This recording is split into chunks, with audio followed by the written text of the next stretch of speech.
The most enthusiastic person in comics and the publisher of Freestyle Comics, is in the building again, and I want to chat it up with you. Just recently came across a video that I thought would be fun to review and discuss and have a good conversation about.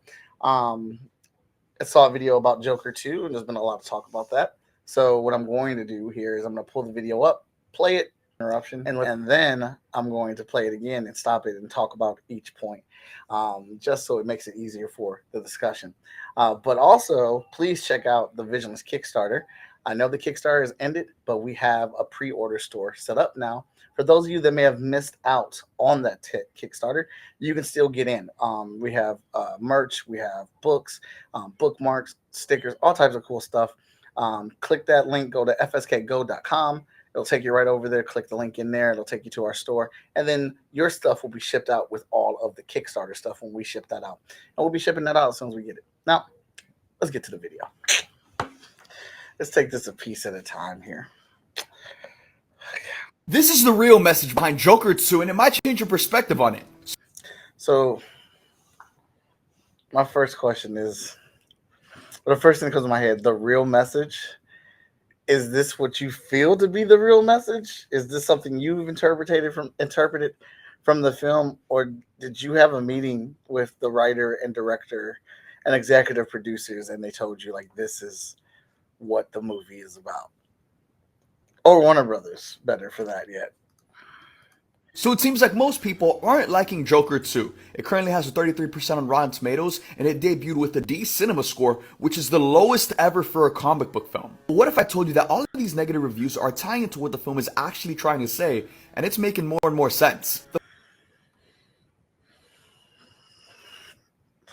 So the negative reviews are part of the message.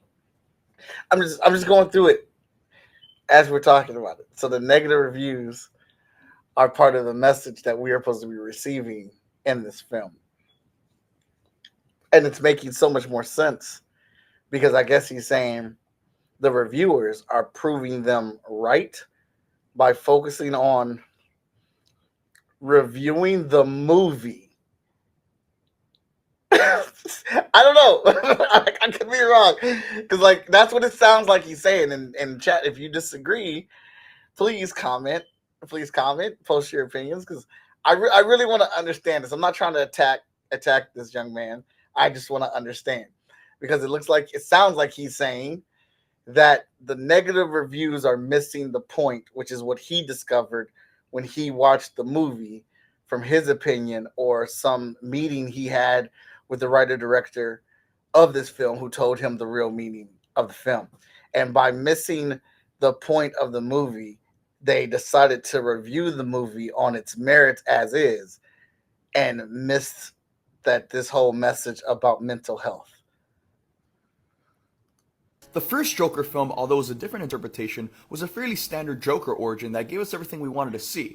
We wanted to see Arthur go down this dark path and end up becoming the monster we know he will become. And the film ended up being a massive success. It was widely loved, it surpassed $1 billion at the box office, and it won Joaquin Phoenix an Oscar. Now with Joker 2, this film does...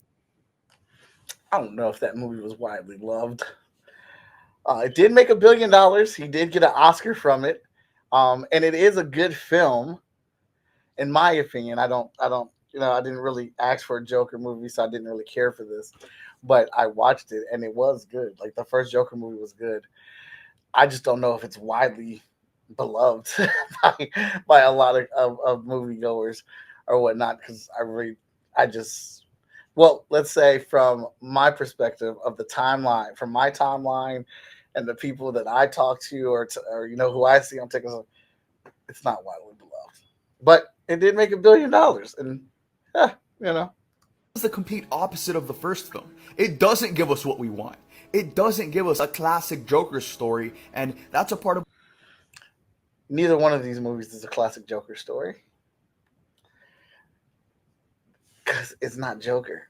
It's a Joker film set outside the DC universe to explore the potential on who the Joker could be, or the Joker can possibly, how the Joker could have potentially been crafted. It's not a classic Joker because it's trying to be something nuanced, something different with the Joker label on it. And I think that is what some people are missing. Not a lot of people, but I think that is what some people are missing. They wanted to make this film and chambering it through the Joker character so it can get the push that it needs for people to see it. Because honestly, this could have been labeled anything. It could have been the plumber, or the gamer, or the icon, and still have some pretty amazing acting and stuff in it. But uh, I don't think you can say that the first movie was a classic Joker tale, or this one being a classic Joker tale, because they're not the Jokers as we know it. That's part of the point, is that it's not supposed to be the Joker that we all know, that we are super fans of. This is supposed to be a new Joker, a new thing for people to be able to watch and enjoy. What the film is trying to say, that the world doesn't care about mental health, it cares about spectacle, it cares about wanting to be entertained, and that in itself is a part of the reason why Arthur became Joker in the first place. Following the first film, us as an audience would rather see Arthur be this murderous psychopath who goes around terrorizing Gotham than to see him heal or recover. And I also want to say, because I'll put it at the beginning of this, spoiler, because this was super rude that he did not put on here. Spoiler. Let me let me double check. Let me double check. Hold on. There's a lot happening. Okay. All right. Okay. That's a lot of photos. Hey, there we go. Hey. There we go. All right. Let me pull up. Just give me 1 second. Just let me double check in real time. So hey, now that go here. Go here. This is the real message. Okay, so it says Joker 2 explained at the top of his video. Joker 2 explained.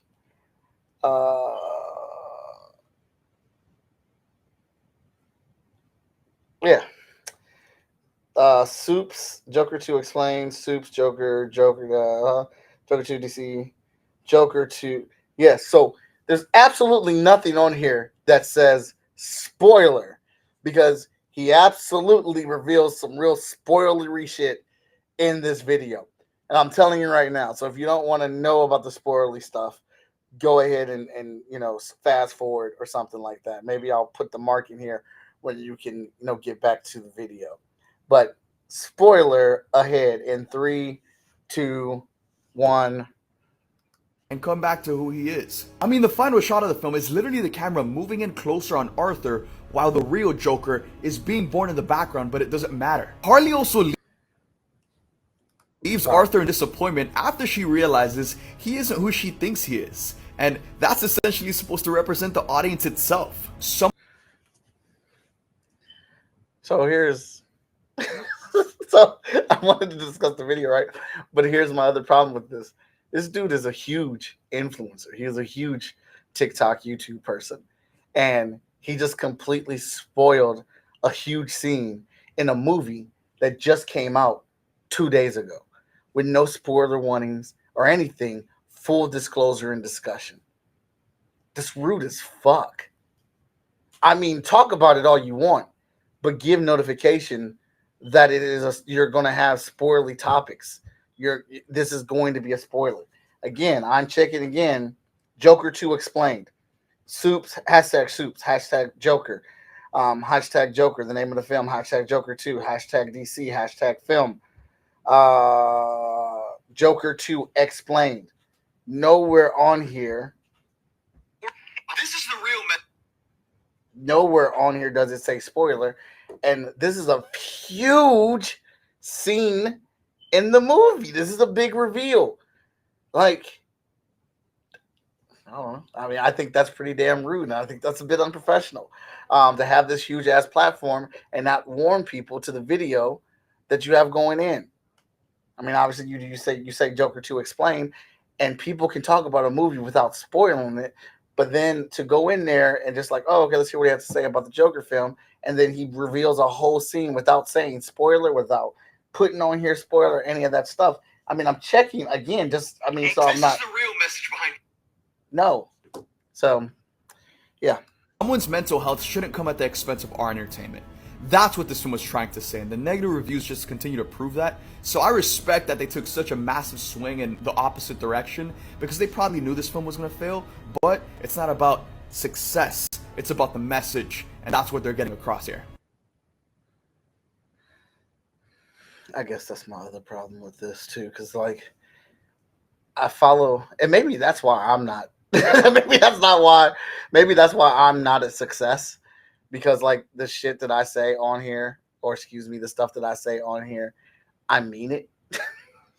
Like it's my real, genuine opinion of what I feel about things, about what I feel about movies, comic books, geek culture, and like I see these huge TikTokers and YouTubers saying this stuff and talking, and I'm like, ain't no way in the world you really believe it. Like you really believe what you're saying right now? Because I don't believe that you believe that you're saying. Like what you're selling, I'm not buying. So you're telling me that this studio said, let's do a sequel to our super successful $1 billion Joker movie. Let's continue his story. And, we're going to go travel down this road further through mental health. And it probably won't make any money, though. It probably won't succeed. But let's make it anyway, because it's about the message, not the success. DC is concerned with the message and not the success. Are you kidding me? The same studio that after 3 films completely changed Zack Snyder's plan because they weren't successful.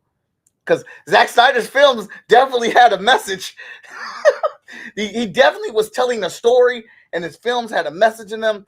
And DC Warner Brothers did not give 2 craps about any of that. And they completely changed his plan. They moved him out of there. They got somebody else to direct. They changed this. They let The Rock come in and direct and executive produce. They did all types of stuff to succeed. And so now you're telling me all of a sudden the studio that's been so concerned with chasing down the MCU, chasing down success, getting money, getting the huge returns on the films that they are investing in, these IPs and characters, all of a sudden are concerned with the message. And all these reviewers and people who are reviewing this movie and saying they don't like it for this, that, and the other reason are missing the message. And it doesn't matter because this film was giving you a message. It doesn't matter about the success. That's what you're trying to say. And if I am misinterpreted, I apologize. Then I must have missed the message. But from what you have said in this video, for what SUPES has said in this video, that's what it sounds like to me. What do any? I mean, please, if any of you have opinions or think I'm missing it, or want to discuss, please hit the comments, make videos, stitch me, duet me. I think it's also funny that he took the stitching and duetting off of this video so people couldn't do that. There's just a lot of these influencers who review these movies, and they just don't sound genuine in what they say. And again, maybe that is why I am not a huge influencer on TikTok or YouTube or any of that stuff, because I mean the things that I say. If I say I don't like it, I don't like it.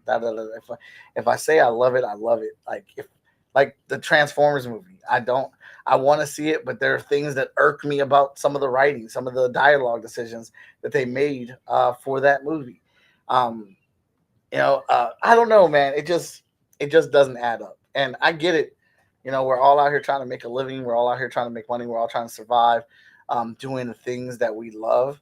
But it just don't sound like you. Like, I don't even think you believe what you're saying. Like, Hollywood doesn't care. And I'm not saying everybody is like that in Hollywood. I'm very sure there are some people that care, but the very vast majority of Hollywood, the big machine that everyone hates, does not care. They're not concerned about giving messages. They're concerned about what's going to make them money. what's going to bring people to the stands. And then we as fans, as audience bearers, just happen to get so lucky that it's the content that we want to see or the characters that we want to watch and are featured in it. So, we pay our money to go see it and hope that it's good. Studios want something that's going to bring people to the theater to, get them to spend money on the movies, to spend money on the candy and the popcorn, to spend money on the merch, to continue to funnel their machine.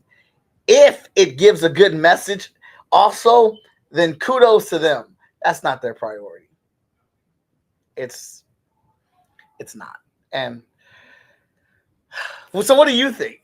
What do you think? Please let me know in the comments. And yeah, I'd like to hear it. Everybody stay epic, and I'll catch you at the next one.